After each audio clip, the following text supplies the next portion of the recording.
Ladies and gentlemen, welcome back to the Final Fantasy VII Remake playthrough. This part we will be fighting Airbuster, that most classic of boss fights who, if you were halfway competent at the game, lasted about 3 turns before it exploded. It's more so I love the boss theme in this game. It's in the original game. It's when you first heard the boss theme. Yes. Yeah. And so for a lot of folks, that's why it's so memorable. Yeah. Because I agree. It's like to me the battle is nothing special, but it's the first battle where you heard the boss theme, and in this game they took full fucking advantage of that too. At its base level, the battle is nothing special, but once you realize that because you've got the boss in a pincer attack, you can always attack it from behind. It goes down like a sack of potatoes the moment you start taking advantage of that. So, there are some playthroughs of the game where that thing didn't even get to attack me before I killed it. Which, Whoops. kind of an anticlimax considering how much the President Shinra talked up that fucking robot. So, fun fact about this part of the playthrough, we did an original take of it, and it sucked, but it's okay, we redid it, and now it's considered one of the best parts of the playthrough. 14. Okay. Final Fantasy VII Remake, Realm Reborn. A Realm retold the story. A Realm Remake. A Realm Remake. Unfortunately, that redo that Final Fantasy XIV went through did cause a lot of interesting story material to fall by the wayside, but I thought that people generally like the way the story's going. Oh, yeah, the way the story's going in the more recent expansions is excellent. The core game story had some issues, especially in its integration within the gameplay, but the storyline in the original Final Fantasy XIV game, more notably after they started adding content updates to it, was a lot more high quality than what Realm Reborn had going for it. And also, are you talking in terms of production values? Yes. And story material, actually. They were doing some interesting things with the primals in the original game that they sort of dropped in Realm Reborn. Which is like the pros and cons of what they did with 2.0 and beyond, because there are legitimately interesting things about 1.0, like lore-wise and story-wise, but I mean, if the game is a shit show... Oh, yes. That doesn't matter that much. I guess I just wish that they would, I don't know, integrate some sort of, like, World of Warcraft classic-style server with an updated version of the old game that people could play. If the game works, sure, because the original game, I've looked it up millions of times, it's just not good. The gameplay would really need to be fixed, yes, you're right. Yeah. But, like, the original world designs, the cutscene presentations, that's the one thing, like, I will give 1.0, like, the cutscenes are absolutely fucking gorgeous. Like, the important cutscenes, because, like, all the text dialogues, that's literally no different than what 14 does now. Yeah. Just characters standing still and doing, some poses here and there, but besides that, it's pretty stilted. But, like, in-game cutscenes, like, when they were, like, the really important ones, those are gorgeous, and they still are. Mm-hmm. And to 14's credit now, like, starting with Shadowbringers and above, they're really trying to get back to that point. Mm-hmm. Because cutscenes are getting way more elaborate than they were in Heaven's Sword and Stormblood. Even. The main issue with Final Fantasy XIV 1.0, before you even consider the gameplay design or any of that shit, though, was that no one's computer could fucking run the goddamn thing. Among other things. It was the fucking crisis of MMORPGs. It was weird. Final Fantasy XIV is the greatest Final Fantasy game I've never played. And they were planning to release that on PS3. I don't believe it. I honestly don't. So was it just badly optimized? No, it's not that it was badly optimized. It's that it was, like, too damn detailed for the computers at the time. There was a lot more animation. The ongoing reference to pull from that was that a single vase of the Gridania area, we're talking about a pot that has plants in it, had the same amount of polygons as a regular NPC. Oh. So it's like, it's just not needed. It's like, You could probably run 1.0 on modern computers today, but it was more than a bit much for the computers of the time. One of the other things that is probably less talked about is that character movement had more weight and physics to it than it does in the current game, where generally it's more like To a point, Yeah. because it depends on what race you're playing as. Because some have pretty graceful animations, others look like they're just floating on the ground. yeah. But generally there was more to the movement, and that's correct me if I'm wrong, but that would probably put a bit more strain on the netcode actually. If that had to be reflected on the characters that every other player Because of was what it seeing. had to load, you Because mean? it would have to load in response to every player's actions, you know. Yeah. So that's another thing that probably dragged it down.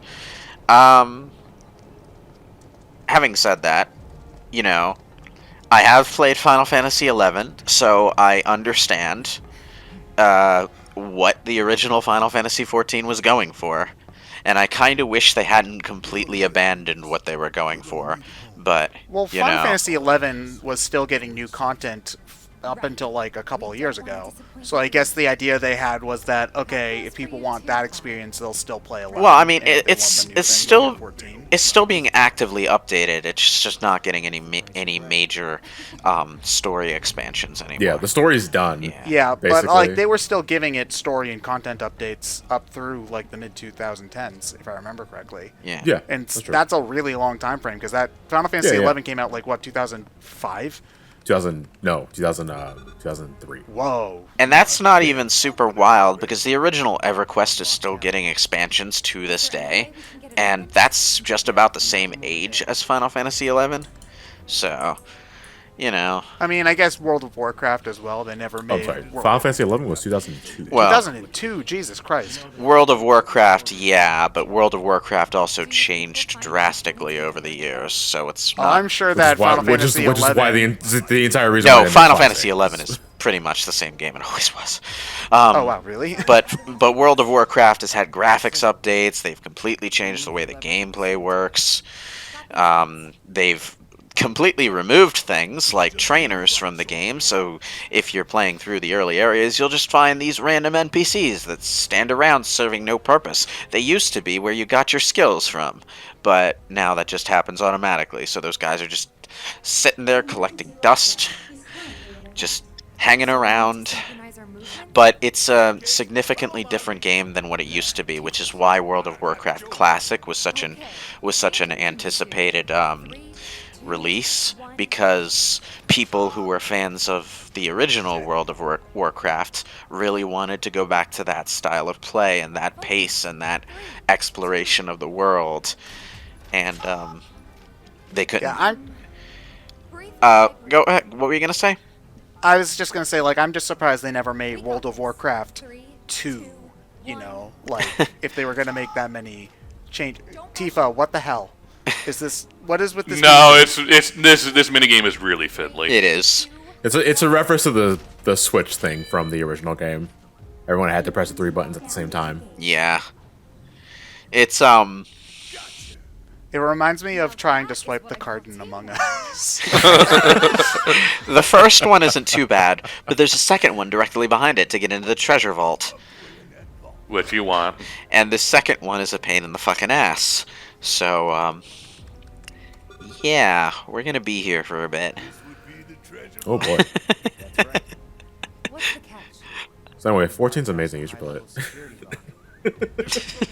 How many bonuses in the game are you getting for recommending our viewers, John? Not anymore. I already. Got I it. am Thank you. actually getting back into Final Fantasy XIV, but Oh no. they made leveling up fishing so ridiculously easy that I got to level 52 as a fisher before I got to level 15 as a marauder. Okay, guys.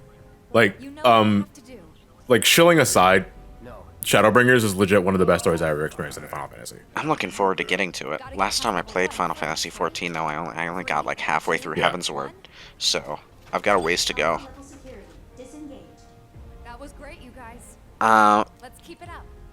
Tifa, you're just moving a lever. It's not. She has to move it in time with the others. You know? Oh, so you do the first two perfect. You do these two perfectly the first time. We've got this. Yeah, unfortunately, that's not where it ends. Oh boy, is it not where it ends. Guys, just move the levers. Jesus Christ. 3, 2.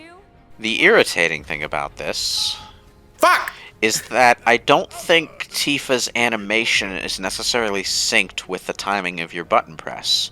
Focus. So, 2, 1. like, it's a little hard to judge No way. what your timing You guys are was naturals. and how far off you were, Okay, final round. you know? Don't lose focus. 3, So, 1. like, I kind of feel like this is a bit of a crapshoot.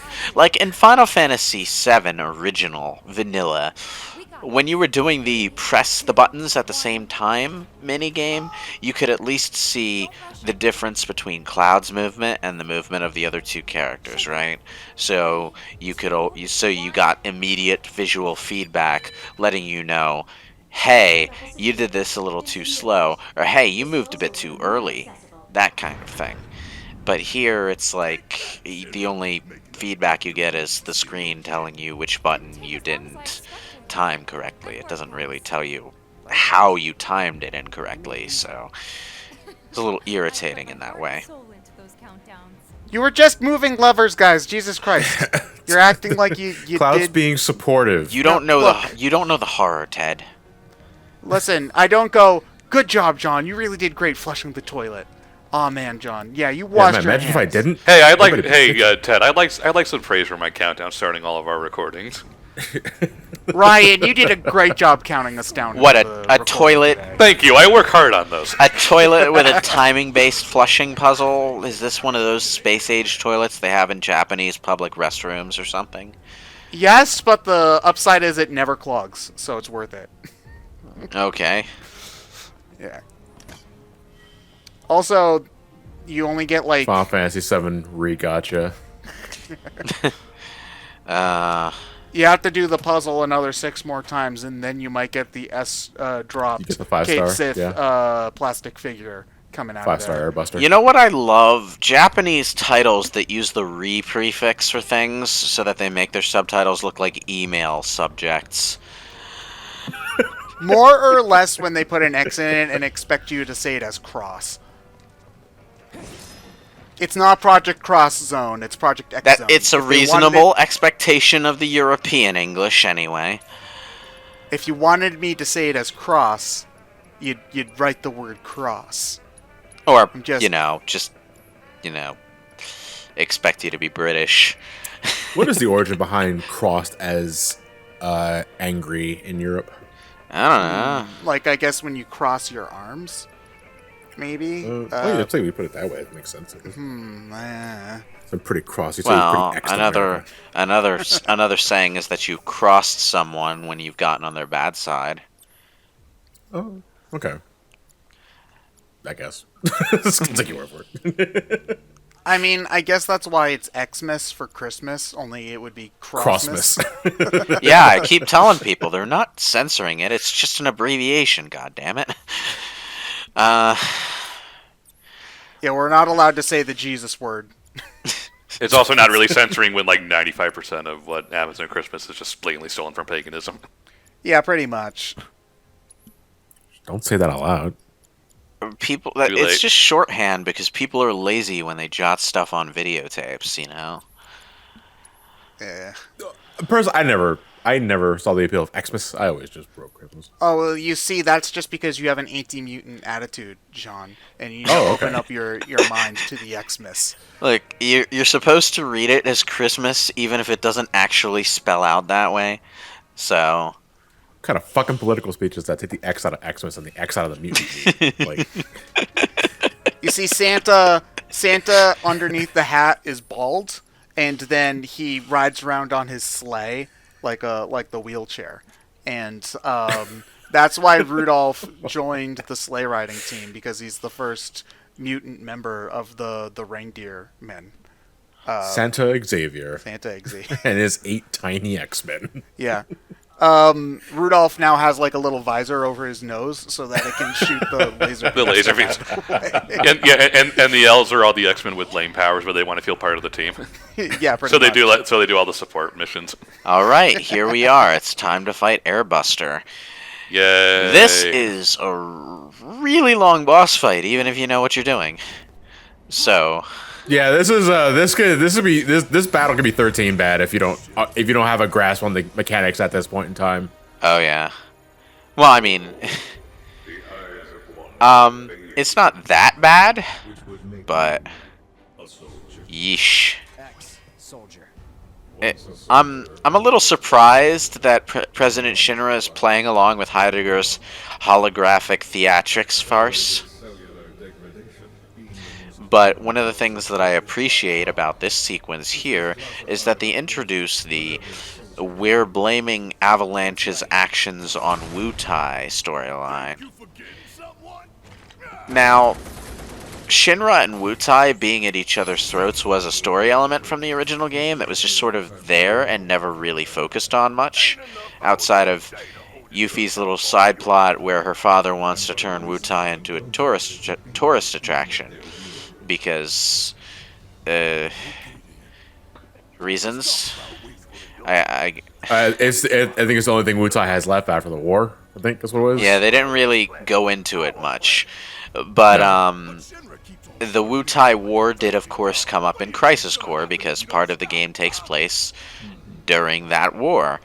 So bringing the Wutai War and its aftermath front and center in the Final Fantasy VII Remake makes a lot of sense, and tying it in with President Shinra's reaction to Avalanche's actions is a good way to both flesh out Shinra as a villain and also to establish some stuff about the world and the setting before Yuffie makes her debut in a future episode, so that she has a bit more of a leg to stand on as a significant part of the story, you know?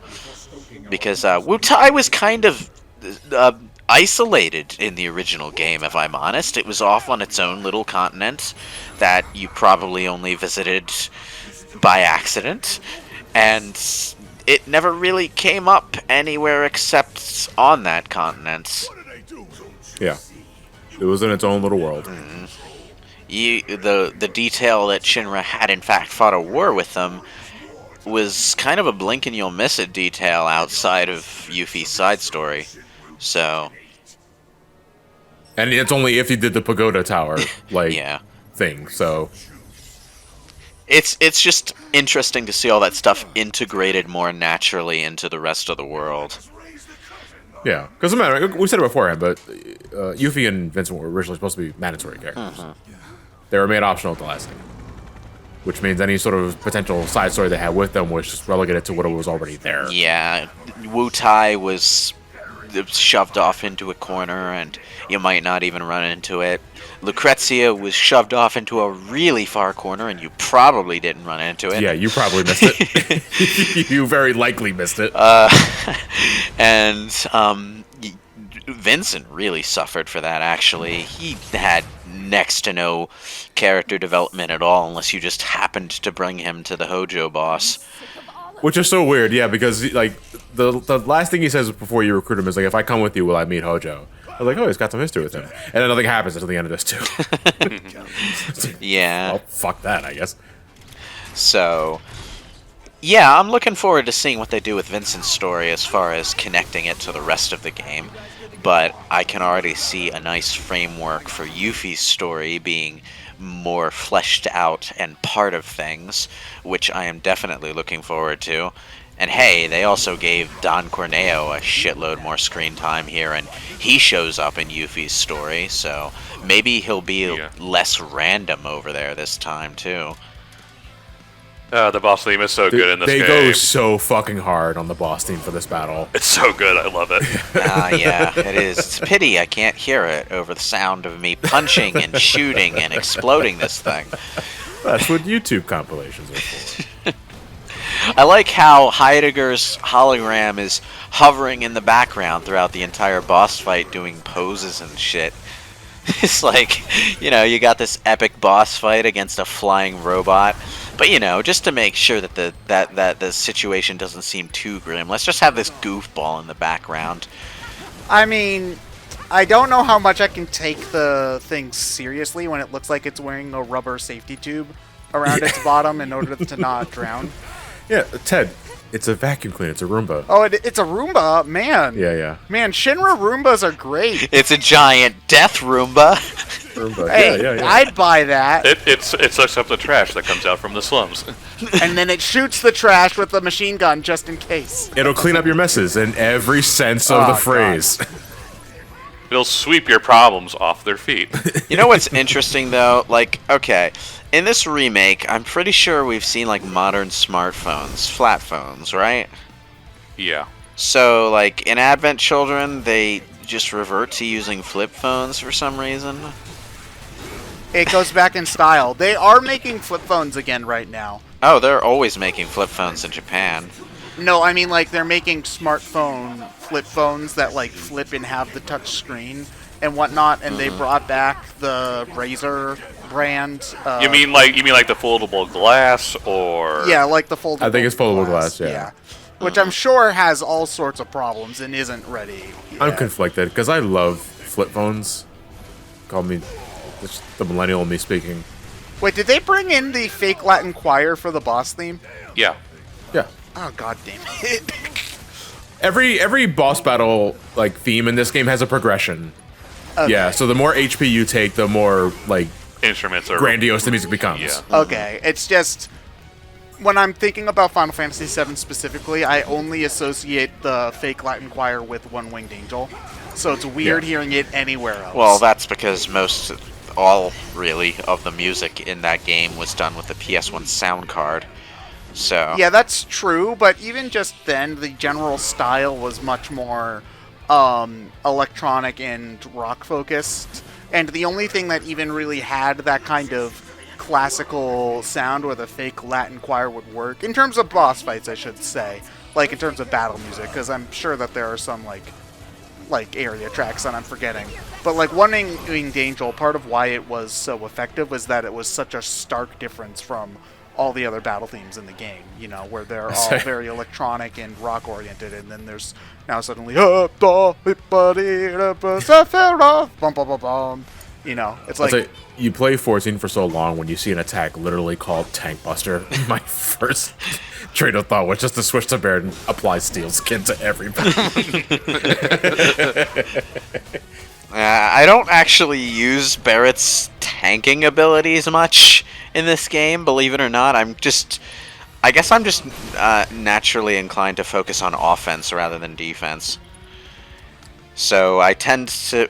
No, Barret was my support. Yeah, when I use Barret, I tend to focus on driving his ATV gauge up as fast as I can, and then having him shove a lightning bolt up your ass. In any case... That's impressive. I didn't know you can grab lightning. Well, it's how he rolls. He does start with a lightning spell in this game, which is interesting. It's like the one detail about the first bombing mission in this game that is slightly off is that Barret actually has magic at the start, and he has the spell that Cloud started with. Yeah. Oh no, the Whispers don't like that one bit. Well, because it makes it was kind of an endearing thing about the original tutorial in the game was that Barret had to learn about materia from Cloud because he didn't originally have any himself. Yeah. camera, there. Wait, nope. Hold on. Camera. damn There it. we go. Nice. Okay. Damn it. Like President Shinra was like, Heidegger, what the fuck? I'm a security detail expert, not a videographer. Anyway, one of the things that's actually worth replaying this chapter for after you beat the game is that if you summon Leviathan in this arena, he's constantly like swerving up and down and all around the catwalks. Yeah. They actually showed Leviathan off in this arena in pre-release footage, which is interesting because there's no possible way to have Leviathan at this point in the game if you're playing a straight-up new game. You have to get. I don't think you could even summon Leviathan in this fight, even on new game, even on hard mode or chapter select. Oh, you absolutely can summon him here. Huh. This does count as a large arena, and the largest of the summons are flying summons, so they have a way to operate here. I wanted to go like through the story as like you'll use our Airbuster to finally take you down, and then you just summon Bahamut. And he's like,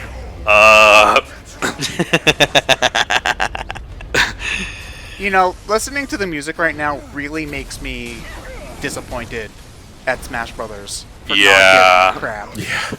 Well, that wasn't really Sakurai or Smash Brothers' fault. That was Square. No, that's That is Square. strictly That Square, absolutely yeah. is 100% Square. But, like, I feel like, why wouldn't you want to do that? You know, especially since Nintendo was probably footing the bill for the remixes in this case. I mean, you don't even need, even now, you don't even need the remix. You can just take the riffs from this game and just put them in Smash, and it'd Well, it's be like, great. but correct me if I'm wrong. I don't remember what kind of treatment did Dragon Quest got. 8 tracks. Well, yeah, the composer for Dragon Quest is also an asshole, too. So, honestly, the fact that we got 2 tracks for each hero surprised me. I mean, I would have liked to have gotten the orchestral version as well, but, you know, Sugiyama's a dickbag, so it's not unexpected. Meanwhile, here comes Terry strutting in with his like CD collection of like everything. Listening on his Sony Walkman. But, like, I mean, I'm still shocked that they got more overall tracks than Final Fantasy. Like, I mean, not getting the orchestral versions is disappointing, but whatever. It's still, like, 2 songs and no remixes. Like, come on, there's a ton of tracks from Final Fantasy VII you could pick. It's considered one of the best video game soundtracks of all time. And you're not even going to put in, like, One Winged Angel, which is the most iconic song from the game. You know, it's like, come on, Square. You can do better. I'm pretty sure, like, Square really didn't want Cloud to be in Smash Ultimate. Well, according to Sakurai, he was the one taking the longest to get back for Ultimate and the whole "everyone is here" thing. Yeah, because, I mean, you can tell because there's no Final Fantasy spirits in There's the no, game at yeah, all. there's no other. The only spirits Cloud has are his base one for the regular spirit and his Advent Children outfit. That's it. Yeah, I don't Not, think... not even Tifa or Barrett or Sephiroth or whatever got PNGs. Nothing else. The other thing, though, is that for the classic mode, if I remember correctly, one of the spirit images that you get is, like, them in an image from their one of their original games, like old art or whatever, and they don't even have the Cloud. No, Nora it's his from 7. render from Ultimate. Yeah. Yeah, so they very clearly, like, they had to push hard to get him, and I don't know why, because again, like, being in Smash Brothers is considered like a huge honor. You know, it's like getting your song covered by Weird Al. So, which I'm not even joking. It's considered a huge honor in the music industry to get a song parody by Weird Al. It's like how a lot of people know that they made it. From what I understand, one of the conditions for Cloud being in Smash Ultimate was that they not use Cloud in promotional art. So, like, you don't see Cloud shown off a lot for Smash Ultimate. He's not in any of the CGI It's like- trailers. I guess the only thing that he's a part of is just like the "Everyone Is Here" banner. yeah, and they Yeah, that's probably it. had to fight to get him in that. Yeah, it's just to get that. It's just like, why though? Why wouldn't you want to show off that your biggest character is in this big crossover game? I honestly don't get it. Do they not want him to be associated with characters like Snake or Sonic? Like, I don't know. You know? Yeah, we tried this once with Air Guys. God bless the ring. Oh, man. And it's like, I don't want to. No, but that was all a Square game though, so. When the They have no one plague to is blame but over, themselves. can we do that at a convention, multiplayer? We should. It's actually really fun. One of the things that I will say is nice about the remake is that you don't lose your limit break if you die. Oh, that's neat. Sure enough, yeah. Which you absolutely did lose your limit break if you died in the original game. I don't remember characters dying a lot, but you generally had more health, I find, or you took less proportional damage per attack, at the very least. Or maybe I just kept a healer in my party at all times. for the entire first half of the game, I just kept Aerith on the front row with the guard materia in constant hyper status, and by the time she got into critical health, she could always cast Healing Wind. It was an unbeatable strategy. You don't have to worry about accuracy with limit breaks, so go nuts. Who do you have as your tank character in this JRPG? The big bulky guy or the teenage girl? It's on back in the day. The concept of You gonna limit finish him off? I'm gonna try. Do you get a special animation if you do that? No, it's No. just really So it's fucking badass. cool. Okay, let's go. Oh, he's going for the double. Please don't. Very carefully now, going for the limit break. Oh no. Oh, it limited the damage taken because it has to do his final attack thing. Lame. I hate it when they do that. It's okay, Barrett's almost at his limit break. Stall for another 3 minutes so you can build it up. Okay, so Just do special kung fu flips and badass anime sword attacks, and Barrett's like, ha ha, gone! I mean, he's the one with the good strategy here. Tifa's literally punching metal with a leather glove right now and expecting that to do jack shit. Like, I mean, I guess Cloud has a super Mako sword or something, but I still feel like that also wouldn't do much. Barrett's the only one with the good idea here, bringing the actual... But the gun's doing the least amount of... Oh my god, I hate video games. well, it's doing the least amount of damage per bullet, but it's also hitting with more bullets per second. So Yeah, but the reason why bullets are good is because they do more damage than other things and also go faster. The double limit break is what should have ended this battle. Yeah. Because now you're just like, they tell the producers to tell you to stretch for time. to be fair, I'm not actually sure a bullet would do more damage than a big ass sword hitting you in the face. I feel like if both hit you in the face, you would die. I mean, you would die just as easily. I guess technically the sword would do more damage, but it's overkill. You know? Ironically, you would have more likelihood of surviving the bullet. Yeah. It's a good thing we don't take fall damage in this world. Wait, we have a Batman grappling hook? What? Yeah, Biggs gave that to us. Yeah, I like how they established the grappling hook just to give Cloud a way to try just to justify falling. to try and fail to save himself from falling. In any case, that was the Airbuster fight. Next part, we will finally be meeting Aerith. Yes, her name is Aerith, not Eris. That was a mistranslation. Okay, now I'm gonna call her Eris for the entire playthrough just to screw with you. Imagine talking about the Eris and Aerith conversation in 2020. Unfortunately for you, Ted, you have to hear everyone saying her name out loud nowadays. It's okay. I can cognitively separate myself and assume that everybody else is wrong. It's cool. It's cool. We'll work with it.